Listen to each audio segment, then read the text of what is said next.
नमस्कार दोस्तों, अगेन स्वागत है आपका प्रिपेयर विथ यस में, जहां पर आज हम शुरू करने जा रहे हैं भारत के उपराष्ट्रपति को। क्लास में काफ़ी डिले हो रहा है, वो कुछ मेरे पर्सनल रीज़न है। मेरे पापा की तबीयत ख़राब है, इसीलिए क्लास में थोड़ा डिले हो रहा है। जो थोड़ा सा और होगा उसके बाद से मैं ट्राई करूँगा आपकी क्लास रेगुलर डालने की। लेकिन जब तक आप जो मैंने पिछला कराया है वो सब कुछ रिवाइज़ कर लीजिएगा, क्योंकि अगर आप मेरे साथ-साथ चलेंगे तो आपका सच में बहुत कुछ कवर हो जाएगा। इसलिए जो मैंने पहले करा चुका हूँ और जब तक मेरी क्लास नहीं आती है, आप कृपया करके पीछे वाला याद कर सकते हैं।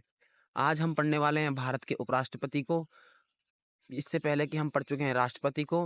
चलिए स्टार्ट करते हैं। भाग 5 अनुच्छेद 63 से 71 प्रावधान अमेरिका से लिया है, मतलब उपराष्ट्रपति पद कहाँ से लिया है? अमेरिका से।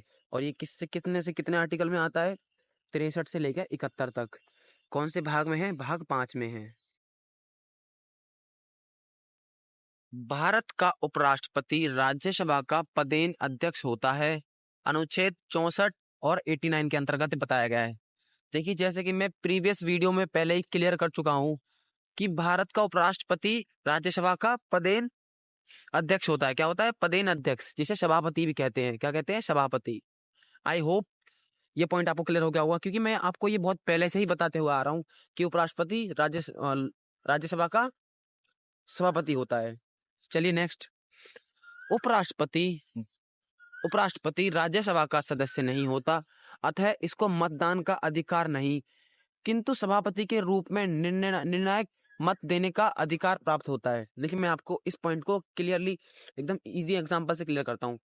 हमारी पहले क्लासेस हुआ करती थी स्कूल में, उसमें एक मॉनिटर होता था जिसको हम मॉनिटर कहते थे। इसी तरह राज्यसभा में भी ये राष्ट्रपति मॉनिटर का काम करता है। बाकी सारे स्टूडेंट हैं, ये मॉनिटर अलग है, क्योंकि ये निर्णय लेता है और बाकी सब काम करते हैं, तो ये उनसे अलग है। मैं मतलब आप समझ रहे होंगे मैं क्या कहना चाहता हूँ। उपराष्ट्रपति उसका सदस्य नहीं होता है, लेकिन वो उसको मत देने का, जब सदस्य नहीं होगा तो मत भी नहीं देगा, मत नहीं दे सकता, लेकिन निर्णय ले सकता है। उन निर्णय के मत दे सकता है, जैसे कोई बात चल रही है उस पर अपना निर्णय दे सकता है। आई होप आपको ये सब कुछ क्लियर हो गया होगा। चलिए नेक्स्ट। उपराष्ट्रपति के पद की उपराष्ट्रपति पद के लिए योग्यताएं। वह भारत का नागरिक होगा, पहला पॉइंट। हर ये जितने भी मैं आपको संविधान में किसी की भी योग्यता बताऊंगा, उसमें सबसे पहला पॉइंट यही रहता है, वो भारत का नागरिक होना चाहिए। भारत का नागरिक होना चाहिए। 35 वर्ष की आयु पूरी कर चुका हो। कितने वर्ष की? 35 वर्ष की। राज्यसभा का सदस्य चुने जाने की योग्यता रखता हो। क्या जाने की? राज्यसभा के सदस्य चुने जाने की योग्यता रखता हो। जैसे कि मैं बता चुका हूँ, क्योंकि यही तो सभापति होता है उसका, तो उसकी तो योग्यता होनी चाहिए कि वो चुन सके। निर्वाचन के समय किसी लाभ के पद पर ना हो। मतलब मैंने आपको पहले बता चुका इस पॉइंट को, बहुत पहले मैं प्रीवियस वीडियो में क्लियर करता हुआ आ रहा हूँ कि उसका कोई सेकंड सोर्स ऑफ इनकम नहीं होना चाहिए। यानी मतलब कि वो कहीं और से इनकम जनरेट ना कर रहा हो, जैसे कि बिजनेस कर रहा हो या फिर कोई उसका रियल एस्टेट का बिजनेस हो, ये सब नहीं। मतलब वो सिर्फ करेगा तो राज्यसभा के लिए काम करेगा, सरकार के लिए काम करेगा, वो उसका कोई दूसरा बिजनेस नहीं होना चाहिए। उपराष्ट्रपति प्रत्याशित हेतु 20 प्रस्तावक तथा 20 अनुमोदक होने चाहिए। देखिए, राज्यसभा में 20 लोग ऐसे होने चाहिए जो प्रस्ताव करेंगे, और 20 अनुमोदक जो उस पर साइन करेंगे। ये जो प्रस्तावक हैं, ये जो 20 प्रस्तावक हैं, ये अनुमोदक नहीं हो सकते। मतलब कि दोनों अलग अलग हैं। 20 अलग प्रस्तावक होंगे और 20 अनुमोदक अलग होंगे। इट मीन 40 लोग। आई होप आपको ये पॉइंट बहुत अच्छे से क्लियर हो गया होगा। चलिए नेक्स्ट। संविधान में कार्यवाहक उपराष्ट्रपति नियुक्त किए जाने का कोई प्रावधान नहीं है। देखिए, कार्यवाहक में आपको कार्यवाहक वर्ड की मीनिंग मैं आपको पहले ही बता चुका हूँ। कार्यवाहक का मतलब होता है, जैसे राष्ट्रपति के पद पर उपराष्ट्रपति काम कर सकते हैं उनके रूप में। मतलब कि जो काम वो करते थे वो करते थे। जैसे कि या राष्ट्रपति कहीं विदेशी दौरे पे गए हैं, राष्ट्रपति कुछ हो जाए या कुछ, मतलब कि कुछ आपातकालीन स्थिति हो जाए, तो जब वो राष्ट्रपति उस राष्ट्रपति के काम पर कार्य करते हैं, उसे कार्यवाहक उपराष्ट्रपति कहा जाता है। लेकिन इनके लिए कोई प्रावधान नहीं है कि उपराष्ट्रपति जब अपने पद पर नहीं होंगे तो इनके लिए कौन कार्य करेगा। ऐसा कोई प्रावधान संविधान में नहीं है। आई होप आपको क्लियर हो गया होगा। कृष्णकांत कार्यकाल के दौरान मरने वाले एकमात्र उपराष्ट्रपति थे। डायरेक्ट पॉइंट है, याद कर लीजिए, इंपॉर्टेंट मार्क कर लीजिए। कृष्णकांत कार्यकाल के दौरान मरने वाले एकमात्र उपराष्ट्रपति थे। उपराष्ट्रपति को उसके पद की शपथ राष्ट्रपति दिलाता है। कौन दिलाता है? राष्ट्रपति दिलाता है। उपराष्ट्रपति अपना त्याग पत्र राष्ट्रपति को देता है, इसी तरह राष्ट्रपति अपना त्याग पत्र उपराष्ट्रपति को देता है। इसका कार्यकाल 5 वर्ष निर्धारित किया गया है। राष्ट्रपति का भी कार्यकाल 5 वर्ष निर्धारित किया गया है। राष्ट्रपति का पद रिक्त होने पर उपराष्ट्रपति राष्ट्रपति की हैसियत से कार्य करता है। जैसे कि मैं आपको पहले ही बता चुका हूँ, राष्ट्रपति में जब राष्ट्रपति को कुछ हो जाता है या आपातकालीन स्थिति ऐसी हो जाती है तो उसकी जगह कार्य कौन करता है? उपराष्ट्रपति। और ये किस में बताया गया है? आर्टिकल 65 में। मार्क कर लीजिए, इंपॉर्टेंट है। उपराष्ट्रपति की राष्ट्रपति के रूप में कार्य करने की अधिकतम अवधि 6 महीने होती है। इस दौरान राष्ट्रपति का चुनाव कराना अनिवार्य है। मतलब कि जब तक उपराष्ट्रपति राष्ट्रपति गद्दी पर रहेगा वो उसका टाइम पीरियड 6 महीने का है, और जो 6 महीने दिए गए हैं उसके अंदर अंदर आपको नए राष्ट्रपति के चुनाव करवाने हैं। मतलब कि उससे ज्यादा नहीं जा सकते आप, क्योंकि ये संवैधानिक नहीं होगा, ये गैर संवैधानिक हो जाएगा। इसीलिए उसके 6 महीने के अंतर्गत आपको इलेक्शन कराने ही होंगे। लेकिन फिलहाल तो ऐसा होता है कि चुनाव अब तो राष्ट्रपति के पद पर हैं राष्ट्रपति, उससे पहले ही करा लिए जाते हैं। आई होप आपको ये क्लियर हो गया होगा। राष्ट्रपति के रूप में कार्य करते समय उपराष्ट्रपति राष्ट्रपति की सभी शक्तियों, विशेषाधिकारों और वेतन भत्ते का प्रयोग कर सकता है। जब उपराष्ट्रपति राष्ट्रपति के कार्य करता है उसको सेम वही चीज मिलती है जो राष्ट्रपति को मिलती है। जो राष्ट्रपति को वेतन मिलता था वो उनको मिलेगा, जो राष्ट्रपति को विशेष अधिकार प्राप्त है वो उनको मिलेंगे, भत्ते वेतन वो सब उनको मिलेंगे। इट मीन्स उपराष्ट्रपति नहीं रहता जब वो राष्ट्रपति के रूप में कार्य करता है, वो भी एक राष्ट्रपति बन जाता है। आई होप आपको ये पॉइंट क्लियर हो गया होगा। वर्ष 1997 से उपराष्ट्रपति के लिए पेंशन का प्रावधान किया गया। देखिए मार्क कर लीजिए, वेरी इंपॉर्टेंट पॉइंट है। बहुत सारी बुक्स में ये पॉइंट नहीं मिलता देखने को कि उपराष्ट्रपति को पेंशन किस वर्ष से मिलना प्रारंभ हुआ था। 1997 में से। ओके, आई होप आपको यहाँ तक की बातें सभी क्लियर हो गई होंगी। चलिए नेक्स्ट अब हम चल लेते हैं। जब उपराष्ट्रपति राष्ट्रपति के रूप में कार्य करता है तो वह राज्यसभा के अध्यक्ष के रूप में कार्य नहीं करेगा। देखिए जब उपराष्ट्रपति जब राष्ट्रपति का पद ले लेगा तो राज्यसभा का सभापति तो वो कहलाएगा नहीं, क्योंकि वो तो अब राष्ट्रपति के रूप में काम में कार्य कर रहा है ना। इस पॉइंट का अर्थ यही है। आई होप आपको ये पॉइंट भी क्लियर हो गया होगा। राष्ट्रपति का चुनाव लोकसभा तथा राज्यसभा के सदस्य मिलकर करते हैं। उपराष्ट्रपति का चुनाव कौन कौन करते हैं? लोकसभा तथा राज्यसभा के सदस्य मिलकर करते हैं। आई होप क्लियर हो गया होगा। उपराष्ट्रपति राज्यसभा के सभापति के रूप में वेतन प्राप्त करता है। देखिए जो मॉनिटर है वो जो, क्योंकि वो उसका अध्यक्ष सदस्य नहीं है, लेकिन वो वेतन कैसे प्राप्त करता है? उसका सभापति के रूप में वेतन प्राप्त करता है। इट मीन मॉनिटर के रूप में प्राप्त करता है। क्योंकि देखिए क्लास में भी मॉनिटर को कुछ रूल्स कुछ पावर्स थी जो एक्स्ट्रा मिलती थी, जैसे वो बोर्ड पर नाम लिख दिया करता था। इसी तरह उपराष्ट्रपति को वेतन सभापति के रूप में मिलता है, ना कि उसका सदस्य होने के लिए, क्योंकि वो तो सदस्य है ही नहीं, तो उसको सदस्य के रूप में थोड़ी वेतन मिलेगा, उसे वेतन मिलता है सभापति के रूप में। आई होप आपको ये पॉइंट क्लियर हो गया होगा अच्छे से। उपराष्ट्रपति का वेतन 4 लाख रुपए प्रति माह है। कितना? 4 लाख प्रति माह। और राष्ट्रपति का 5 लाख प्रति माह। वर्तमान उपराष्ट्रपति जगदीश धनखड़ है। कौन है? जगदीश धनखड़ है। लेकिन अब तो द्रौपदी मुर्मू है। कौन है? द्रौपदी मुर्मू है। वे 14वें क्रम के उपराष्ट्रपति हैं। अच्छा ये तो उपराष्ट्रपति की बात कर रहे हैं। हाँ, उपराष्ट्रपति कौन है? जगदीश धनखड़। उपराष्ट्रपति जगदीश धनखड़ वे 14वें क्रम के उपराष्ट्रपति हैं। कौन से नंबर के उपराष्ट्रपति हैं? 14वें। कौन से? 14वें। और वर्तमान में कौन है? जगदीश धनखड़। आई होप आपको ये पॉइंट भी क्लियर हो गया होगा। भारत में अभी तक कोई भी महिला उपराष्ट्रपति नहीं बनी है। हालांकि 2 महिलाओं ने चुनाव लड़ा है। नजमा हेपतुल्ला, क्या है? नजमा हेपतुल्ला। और दूसरी कौन है? Margaret Alva. कौन कौन है? नजमा हेपतुल्ला और मार्गरेट अल्वा। आई होप आपको ये क्लियर हो गया होगा। 2 महिलाओं ने चुनाव लड़ा है। आज तक कोई महिला उपराष्ट्रपति नहीं रही है, दोनों चुनाव हारी हैं। आई होप आपको उपराष्ट्रपति क्लियर हो गया होगा, डिटेल में क्लियर हो गया होगा। इससे ज्यादा बाहर नहीं पूछेगा आपसे। उपराष्ट्रपति से क्वेश्चन बनते हैं, और जो कि बनते हैं वो बनते हैं राष्ट्रपति को रिलेट करके। इस बुक में बहुत ज्यादा राष्ट्रपति को रिलेट करके बताया है, और आपको पॉइंट भी क्लियर कर गए हैं। पॉइंट कंपैरिजन से ज्यादा जल्दी याद होते हैं आपको। मैं आपको क्योंकि मैंने भी जिस तरह पढ़ता हूँ, मैं भी शायद ऐसे ही पढ़ता हूँ, क्योंकि मैं कंपैरिजन पे ज्यादा विश्वास करता हूँ कि राष्ट्रपति उपराष्ट्रपति कंपैरिजन कर लो, लोकसभा राज्यसभा को कंपैरिजन कर लो, इसी तरह विधान परिषद विधानसभा को कंपैरिजन कर लो। मैं इन चीजों को ऐसे ही पढ़ता हूँ, क्योंकि कंपैरिजन करने से आपके लॉन्ग टर्म मेमोरी में वो चीजें रहती हैं और आपको वो लंबे समय तक याद रहती हैं। जब मैं आपको इसको पॉलिटी को आगे बढ़ाऊंगा, देखिए मैं आपको कंपैरिजन करके पढ़ाऊंगा लोकसभा और राज्यसभा को। चलिए नेक्स्ट अब हम पढ़ लेते हैं भारत का महान्यायवादी। कौन? भारत का महान्यायवादी। ये होता क्या है? देखिए ये होता वो है, देखिए मेरे लिए मेरा कानून का हनन होता है, मुझे कोई मारता है, मेरे सामने चोरी होती है, किसी की हत्या होती है, मेरे लिए तो कानून है, ठीक है। मैं कानून के पास जाऊंगा, मैं हेल्प मांगूंगा, मुझे हेल्प मिलेगी। लेकिन सोचिए, यही चीज अगर कानून के साथ होती है, सरकार के साथ होती है, या किसी गवर्नमेंट एम्प्लॉय के साथ होती है, वो किसके पास जाएंगे? उनका केस कौन लड़ेगा? उनका केस लड़ता है भारत का महान्यायवादी। आई होप आप समझ रहे होंगे मैं क्या कहना चाहता हूँ। उनका केस कौन लड़ता है? भारत का महान्यायवादी। अटॉर्नी जनरल की नियुक्ति संविधान के अनुच्छेद 76 के अंतर्गत राष्ट्रपति करता है। कौन करता है? राष्ट्रपति करता है। और अनुच्छेद कितने के अंतर्गत? 76 के अंतर्गत। मार्क कर लीजिए, वेरी इंपॉर्टेंट पॉइंट है। डायरेक्ट क्वेश्चन पूछ जाते हैं कई बार कि भारत का महान्यायवादी किस अनुच्छेद के अंतर्गत आता है? अनुच्छेद 76 के अंतर्गत आता है।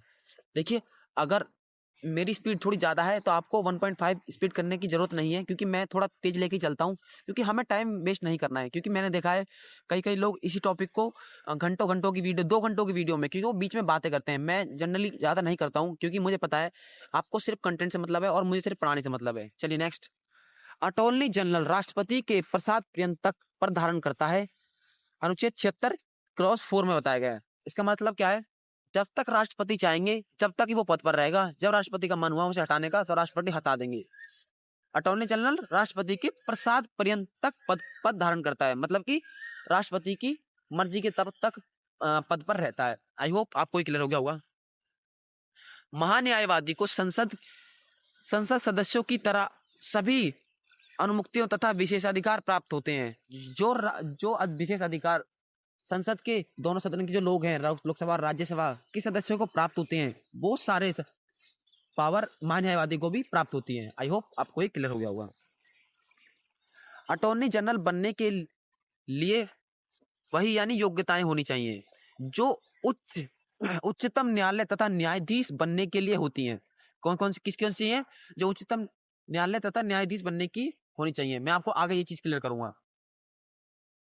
भारत के प्रथम महान्यायवादी MC सीतलवाड़ थे। कौन थे? MC सीतलवाड़ थे। वर्तमान में भारत का महान्यायवादी R वेंकट रमणी है। कौन है? R वेंकट रमणी। ये दोनों पॉइंट मार्क कर लीजिए, इंपॉर्टेंट है। अटॉर्नी जनरल ना तो संसद का सदस्य होता है और ना ही मंत्री परिषद का सदस्य होता है, लेकिन इसे पावर मिलती है संसद की। सदस्य नहीं है लेकिन इसे पावर मिल जाती है संसद की। लेकिन वह किसी भी सदन में भाषण दे सकता है, किंतु उसे मत देने का अधिकार नहीं है। देखिए, जो अगर किसी का सदस्य नहीं होता वो मतदान नहीं दे सकता, क्योंकि मतदान वो कैसे देगा जब वो सदस्य ही नहीं है। जब उसे सदस्य ही काउंट नहीं करा जा रहा तो उसका मतदान कैसे काउंट कर लिया जाएगा? इसी तरह आप इन चीजों को रिलेट करके याद कर सकते हैं। ये पॉइंट लिख लीजिए, एक पॉइंट लिख लीजिए अपनी बुक में साइड में। जो किसी लोकसभा, राज्यसभा, विधानसभा, विधान परिषद, विधान लोकसभा, इनका सदस्य नहीं होता वो मत भी नहीं दे सकता। आई होप आपको ये क्लियर हो गया होगा। अटॉर्नी जनरल भारत का प्रथम विधि अधिकारी होता है। कौन होता है? विधि अधिकारी। विधि मतलब होता है कानूनी अधिकारी। कानूनी अधिकारी जो भारत के लिए लड़ता है, वह भारत सरकार को विधि संबंधी विषयों पर सलाह देता है। विधि संबंधी विषयों पर सलाह भी देता है। आई होप आपको क्लियर हो गया होगा। अटॉर्नी जनरल को भारत के सभी न्यायालयों में सुनवाई का अधिकार है। जो भारत के सभी न्यायालय हैं उसमें वो सुनवाई कर सकता है। क्या कर सकता है? सुनवाई कर सकता है, उसे अधिकार है। अटॉर्नी जनरल को सहायता देने के लिए एक सॉलिसिटर जनरल व 2 अतिरिक्त सॉलिसिटर जनरल भी नियुक्त किए जाते हैं जो अटॉर्नी जनरल की हेल्प करते हैं। क्या क्या होते हैं अटॉर्नी जनरल के साथ? सहायता देने के लिए एक सॉलिसिटर तथा 2 जनरल सॉलिसिटर जनरल व 2 अतिरिक्त सॉलिसिटर जनरल भी नियुक्त किए जाते हैं। इट मीन 5 लोग होते हैं। आई होप आपको महान भारत का महान्यायवादी क्लियर हो गया होगा। चलिए नेक्स्ट, अब हम पढ़ते हैं कैग को। कैग को पढ़ने से पहले मैं आपको बताता हूँ ये होता क्या है। देखिए, जो राज्यसभा और केंद्र सरकार के लिए पैसे आवंटन किए जाते हैं उनका लेखा जोखा ये करता है। जो भारत सरकार स्कीम निकालती है और उसमें ये चेक करता है कि पैसों का सही तरीके से उपयोग हो रहा है या नहीं हो रहा है। इट मीन्स ये लेखा जोखा करता है भारत सरकार का, मतलब भारत सरकार में कितना खर्च हो रहा है, कितना पैसा कहाँ से आ रहा है। ये कौन करता है? ये करता है कैग, नियंत्रक एवं महालेखा परीक्षक। कौन करता है? नियंत्रक एवं महालेखा परीक्षक करता है कैग। इसे कैग बोलते हैं। क्या करता है? भारत के खर्च का जो खर्च हो रहा है या भारत में जो पैसा आ रहा है या फिर जो स्कीम है उनमें पैसा लग रहा है, भारत को सलाह देता है किस तरह कर सकते हैं पैसे खर्च। तो उसका नियंत्रण और उसका लेखा जोखा कौन करता है? कैग करता है। आई होप आपको ये क्लियर हो गया होगा। नियंत्रक एवं महालेखा परीक्षक की नियुक्ति राष्ट्रपति करता है। कौन करता है? राष्ट्रपति करता है, अनुच्छेद 148 के तहत। कितने के तहत? अनुच्छेद 148 के तहत। और जो मैंने भारत का महान्यायवादी बताया था, उसकी नियुक्ति कौन करता है? राष्ट्रपति करता है। और इनकी भी कौन करता है? राष्ट्रपति करता है। सार्वजनिक धन का संरक्षण नियंत्रक महालेखा परीक्षक को कहा जाता है। देखिए, यही तो है जो सार्वजनिक धन का संरक्षण करता है और उसका नियंत्रण करता है। नियंत्रण व महालेखा परीक्षक की पदावधि 6 वर्ष या 65 वर्ष की आयु तक होती है। इन दोनों में से जो पहले हो जाए, इट मीन्स या तो वो 6 वर्ष की उसकी अवधि हो जाए या फिर वो 65 वर्ष का पहले हो जाए, उसे उसका टाइम पीरियड खत्म हो जाता है। और महान्यायवादी में क्या था? वो जब तक पद पर रहता है जब तक राष्ट्रपति चाहेंगे। नियंत्रक एवं महालेखा परीक्षक अपना त्याग पत्र राष्ट्रपति को देता है। किसको देता है? राष्ट्रपति को देता है। नियंत्रक एवं महालेखा परीक्षक को संसद के दोनों सदनों के समावेदन पर हटाया जा सकता है। नियंत्रक एवं महालेखा परीक्षक को संसद के दोनों सदनों के समावेदन पर हटाया जा सकता है। इट मीन्स दोनों सदन में से किसी में भी प्रस्ताव पास करके उसे हटाया जा सकता है। आई होप आपको ये क्लियर हो गया होगा कि सीजीआई को कैग को कैसे हटाया जा सकता है। संसद के किसी भी सदन में प्रस्ताव पास किया जा सकता है और उसे हटाया जा सकता है। इनका वेतन 2.5 लाख होता है। कितना होता है? 2.5 लाख होता है प्रति माह। वह केंद्र सरकार के लेखों से संबंधित रिपोर्ट राष्ट्रपति को देता है। मैंने बताया था ना आपको, एक केंद्र सरकार और राज्य सरकार दोनों का जो लेखा जोखा होता है उसकी रिपोर्ट किसको देता है? राष्ट्रपति को देता है। वह राज्य सरकार के लेखों से संबंधित रिपोर्ट राज्यपाल को देता है। राज्य से संबंधित रिपोर्ट राज्यपाल को और केंद्र सरकार से रिपोर्ट राष्ट्रपति को देता है। आई होप क्लियर हो गया होगा। इट मीन्स जो राज्य में की रिपोर्ट होगी, जो उसका लेखा जोखा होगा, उसको वो देगा राज्यपाल को। लेकिन जो केंद्र में लेखा जोखा जो खर्च हो रहा है या पैसा आ रहा है, वो किसको देगा? राष्ट्रपति को देगा, क्योंकि केंद्र के लिए राष्ट्रपति ही काम करते हैं। आई होप आपको क्लियर हो गया होगा। वह संसद की लोक लेखा समिति के मित्र और मार्गदर्शन के रूप में कार्य करता है। किस तरह काम करता है? संसद के लोक लेखा समिति के मित्र और मार्गदर्शन के रूप में कार्य करता है। आई होप आपको ये क्लियर हो गया होगा। भारत के प्रथम नियंत्रक व महालेखक परीक्षक वी नरसिंह राव थे। कौन थे? वी नरहरि राव थे। कौन थे? वी नरहरि राव थे। आई होप यहाँ तक की सारी बातें आपको क्लियर हो गई होंगी। मैंने आपको एकदम अच्छे से एक्सप्लेन करने का ट्राई किया है। चलिए नेक्स्ट।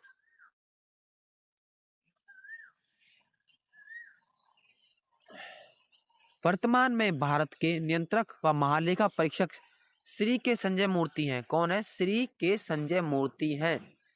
कैग एकल सदस्य संस्था है, मतलब इसमें एक सदस्य ही होता है। कैग में कितने सदस्य होते हैं? एक सदस्य। और महान्यायवादी में 5 और इसमें 1। कैग एक का केवल लेखा परीक्षण का कार्य करता है। किसका काम करता है? लेखा परीक्षक का। मतलब कि कितना पैसा आ रहा है, कितना पैसा जा रहा है, कहाँ जा रहा है, उसका, ये सब उसका काम करता है। कौन करता है? कैग करता है। देखिए नेक्स्ट, अब हम अगली वीडियो में संसद को पढ़ेंगे। संसद बहुत बड़ा टॉपिक है जिसको मैं आपको थोड़ा पढ़ के और डिटेल में और अच्छी इजी वे में समझाने का ट्राई करूंगा, क्योंकि संसद को हम ऐसे ही नहीं पढ़ सकते। संसद से काफी क्वेश्चन बनते हैं, इसको डिटेल में समझना जरूरी है। अगर इसमें कुछ डिटेल मुझे कम मिलती है, मैं उनको ऐड करके भी लाऊंगा, आपको कराऊंगा। क्योंकि संसद को आप अच्छे से पढ़ लीजिए। संसद पढ़ लेंगे तो आपको राष्ट्रपति, उपराष्ट्रपति, ये सब कुछ क्लियर हो जाएंगे। जैसे कि मैं बताता हूँ कि यहाँ से प्रस्ताव पास होते हैं, यहाँ से प्रस्ताव नहीं पास होते, वो सब आपको क्लियर हो जाएगा। और संसद पढ़ने के बाद, संसद आप समझ लीजिए रूट कॉज है पॉलिटी का, उसे पढ़ने के बाद आप समझ जाएंगे कि संविधान कैसे वर्क करता है, सरकार कैसे वर्क करती है, मैं आपको, और नियम कैसे बनते हैं, नियम कैसे पास होते हैं, राज्यसभा में क्या होता है, लोकसभा में क्या होता है, कितनी उम्र और कितनी योग्यताएं, ये सब चीजें हम संसद से पढ़ेंगे। संसद बहुत बड़ा है इस बुक में, और होना भी चाहिए, क्योंकि यहाँ से जनरली बहुत क्वेश्चन बनते हैं। प्रीवियस ईयर बुक उठा लीजिए, संसद से बहुत सारे क्वेश्चन बने हैं, इसको हम डिटेल में करेंगे। जब तक के लिए मैं आपको एक बार इन चीज़ों को रिवाइज करा देता हूँ जो मैंने अभी तक पढ़ाया आपको, क्योंकि आज की वीडियो थोड़ी छोटी है, इसलिए मैं आपको रिवाइज करा देता हूँ। नेक्स्ट टाइम से हमारी वीडियो बहुत बड़ी रहेगी। थोड़ी मेरी तबीयत भी खराब है, मुझे अभी अस्पताल भी जाना है। ठीक, जैसे कि मैं आपको बता चुका हूँ, उपराष्ट्रपति किस किस में आता है? आर्टिकल 63 से 71 तक। और राज्यसभा का पदेन अध्यक्ष होता है अनुच्छेद 64 से और 89 के तहत बताया गया है। उपराष्ट्रपति राज्यसभा का सदस्य नहीं होता, अतः इसको मत देने का अधिकार नहीं है, क्योंकि मैंने जैसे बताया था आपको, जो जिसका सदस्य नहीं होगा वो मत भी नहीं दे सकता। योग्यताएं: भारत का नागरिक हो, 35 वर्ष की आयु, राज्यसभा चुने जाने की योग्यता रखता हो, निर्वाचन के समय लाभ के पद पर ना हो। चारों पॉइंट मैं आपको पहले ही क्लियर कर चुका हूँ। राष्ट्रपति प्रत्याशित हेतु 20 प्रस्तावक तथा 20 अनुमोदक होने चाहिए। इट मीन 40 लोग होने चाहिए। संविधान में कार्यभाग उपराष्ट्रपति नियुक्ति किए जाने के कोई प्रावधान नहीं है। मैं जैसे बता चुका हूँ कार्यभाग राष्ट्रपति उपराष्ट्रपति क्या होता है। कृष्णकांत कार्यकाल के दौरान के मरने वाले एकमात्र राष्ट्रपति थे। उपराष्ट्रपति को उसके पद की शपथ राष्ट्रपति दिलाता है। आई होप आपको क्लियर हो गया होगा। उपराष्ट्रपति अपना त्याग पत्र राष्ट्रपति को देता है और राष्ट्रपति उपराष्ट्रपति को। इसका कार्यकाल 5 वर्ष निर्धारित किया गया है। कितना? 5 वर्ष। राष्ट्रपति का भी 5 वर्ष। राष्ट्रपति का पद रिक्त होने पर उपराष्ट्रपति राष्ट्रपति की हैसियत से कार्य करता है। मतलब कि उपराष्ट्रपति पूरा राष्ट्रपति ही बन जाता है जब वो उनके कार्यभाग के रूप में कार्य करता है। उपराष्ट्रपति की राष्ट्रपति के रूप में कार्य करने की 6 महीने होती है और 6 महीने के अंदर आपको चुनाव कराने होंगे। राष्ट्रपति के रूप में कार्य करते समय उपराष्ट्रपति की सभी शक्तियां, विशेषाधिकार, वेतन भत्ते का प्रयोग कर सकता है। यानी उपराष्ट्रपति को सारे अधिकार प्राप्त हो जाते हैं। 1997 से उपराष्ट्रपति को पेंशन का प्रावधान किया गया है। मार्क कर लीजिए, इंपॉर्टेंट पॉइंट है। जब उपराष्ट्रपति राष्ट्रपति के रूप में कार्य करता है तो वह राज्यसभा किस अध्यक्ष के रूप में कार्य नहीं करता। ठीक है, आपको ये बहुत पॉइंट क्लियर हो गया अच्छे से। उपराष्ट्रपति का चुनाव लोकसभा तथा राज्यसभा के सदस्य मिलकर करते हैं। उपराष्ट्रपति राज्यसभा के सभापति के रूप में वेतन प्राप्त करता है। आई होप आपको ये पॉइंट क्लियर हो गया होगा। उपराष्ट्रपति का वेतन 4 लाख रुपए प्रतिमाह होता है। कितना? 4 लाख प्रतिमाह होता है। वर्तमान उपराष्ट्रपति जगदीश धनखड़ है। कौन है? जगदीश धनखड़ है। भारत में अभी तक कोई भी महिला राष्ट्रपति नहीं हुई है। हालांकि 2 महिलाओं ने चुनाव लड़ा था, नजमा हेपतुल्ला और मार्गरेट अलवा ने। किसने? मार्गरेट अलवा ने। दोनों असफल रही थी। नेक्स्ट हम पढ़ते हैं अटॉर्नी जनरल को, जो भारत सरकार के कानूनी अधिकारी के रूप में कार्य करता है। अटॉर्नी जनरल की नियुक्ति अनुच्छेद 76 के अंतर्गत राष्ट्रपति करता है। अटॉर्नी जनरल राष्ट्रपति के प्रसाद परिषद तक पद पर रहता है। महान्यायवादी को संसद सदस्यों की अनुमतिता विशेषाधिकार प्राप्त होते हैं। महान्यायवादी को संसद के जो विशेष अधिकार होते हैं वो प्राप्त होते हैं। अटॉर्नी जनरल बनने के लिए वही यानी योग्यता होनी चाहिए जो उच्चतम न्यायालय का न्यायाधीश बनने के लिए होती है। मैं आपको ये पॉइंट आगे क्लियर करूंगा अच्छे से। उच्चतम न्यायालय की योग्यता क्या होती है, उच्चतम न्यायालय के न्यायाधीश बनने की योग्यता क्या होती है। भारत के प्रथम न्यायाधीश MC शीतलवाड़ थे। कौन से? MC शीतलवाड़ थे। मार्क कर लीजिए। वर्तमान में कौन है? R वेंकटरमणी। कौन है? R वेंकटरमणी। मार्क कर लीजिए। अटॉर्नी जनरल ना तो संसद का सदस्य होता है और ना ही मंत्रिपरिषद का। इट मीन्स इसको वोट देने का अधिकार नहीं होगा, किंतु उसे मुद्दे देने का अधिकार नहीं होता। अटॉर्नी जनरल भारत का प्रथम विधि अधिकारी होता है। क्या होता है? प्रथम विधि अधिकारी होता है। वह भारत सरकार की संबंधी विषयों को सलाह देता है। मैं आपको ये चीज क्लियर कर चुका हूँ डिटेल में। अटॉर्नी जनरल भारत के सभी न्यायालयों में सुनवाई का अधिकार है। किसमें? सभी न्यायालयों में सुनवाई का अधिकार है। अटॉर्नी जनरल को सहायता देने के लिए एक सॉलिसिटर जनरल व 2 अतिरिक्त सॉलिसिटर जनरल भी नियुक्त किए जाते हैं। इट मीन 4 लोग। सॉरी मैंने शायद पहले आपको 5 बोला है, शायद 4। आप उसे करेक्ट कर लीजिए, 4 होते हैं। नियंत्रक एवं महालेखक परीक्षक यानी कैग। नियंत्रक एवं महालेखक परीक्षक की नियुक्ति राष्ट्रपति करता है। कौन करता है? राष्ट्रपति करता है, अनुच्छेद 148 के तहत। सार्वजनिक धन संरक्षक नियंत्रक महालेखा परीक्षक को कहा जाता है। नियंत्रक एवं महालेखा परीक्षक की पदावधि 6 वर्ष या 65 वर्ष की आयु होती है। इन दोनों में से जो पहले हो जाए। नियंत्रक एवं महालेखक परीक्षक अपना त्यागपत्र राष्ट्रपति को देता है। नियंत्रक एवं महालेखा परीक्षक को संसद के दोनों सदस्य के समावेदन पर हटाया जा सकता है। आई होप आपको ये क्लियर हो गया होगा। इनका वेतन 2.5 लाख होता है। वह केंद्र सरकार के लेखों का रिपोर्ट राष्ट्रपति को और जो राज्य के लेखा जोखा है वो राज्यपाल को। वह संसद की लोक लेखा समिति के मित्र के मार्गदर्शन के रूप में कार्य करता है। आई होप आपको ये पॉइंट अच्छे से क्लियर हो गया होगा। भारत के प्रथम नियंत्रक व महालेखा परीक्षक वी नरहरि राव थे। कौन है? वी नरहरि राव थे। आई होप आपको क्लियर हो गया होगा। वर्तमान में भारत के नियंत्रक व महालेखा परीक्षक श्री के संजय मूर्ति हैं। कौन है? श्री के संजय मूर्ति हैं। CAG यानी कैग एकल सदस्य संस्था है। क्या है? एकल सदस्य संस्था है। कैग केवल लेखा परीक्षक का कार्य करता है। क्या करता है? लेखा परीक्षक का कार्य करता है। देखिए, मैंने आपका इस वीडियो में क्विक रिवीजन भी करा दिया है और मैंने सारी टर्म्स क्लियर कर दी हैं, क्योंकि आपका मोटिव ये नहीं है पढ़ना है। आपको मोटिव है सीक्वेंस में सारे टर्म्स क्लियर हो जाए, जिससे कि आपको दोबारा याद करने की जरूरत ना हो। मैं आपको कुछ इस तरीके से टर्म्स क्लियर करता हूँ कि आपके दिमाग में एक बार फिट हो जाए। एक बार नहीं होती है, आप वीडियो को दोबारा देखिए, लेकिन जब आपके एग्जाम पास हो, इन वीडियो को एक बार दोबारा कर लीजिएगा। मैं थोड़ी छोटी-छोटी वीडियो ही लाता हूँ, क्योंकि मेरे पास डिवाइस भी अच्छा नहीं है। मैं ट्राई करूँगा और जल्दी, क्योंकि अभी हम दिल्ली पुलिस की मैथ्स, रीजनिंग, दिल्ली पुलिस की बुक्स भी स्टार्ट करने वाले हैं, तो उसके लिए थोड़ा फोकस वहाँ पर भी देना पड़ रहा है। आपकी इन वीडियो को मैं कंटिन्यू रखूँगा। जब तक के लिए अगर आपको वीडियो अच्छी लगी होगी तो एक लाइक कर दीजिएगा। थोड़ा क्लास में और डिले हो सकता है, क्योंकि कुछ मेरे पर्सनल रीज़न है, मैं आपको वीडियो को स्टार्टिंग में बता चुका हूँ। जब तक के लिए धैर्य रखें, सपोर्ट दिखाते रहें। बाकी मैं जल्द से जल्द ट्राई करूँगा वीडियो लाने की। जब तक के लिए थैंक यू, धन्यवाद। आज की वीडियो थोड़ी छोटी है, नेक्स्ट हम संसद पढ़ेंगे। जब तक के लिए थैंक यू, बाय बाय, धन्यवाद।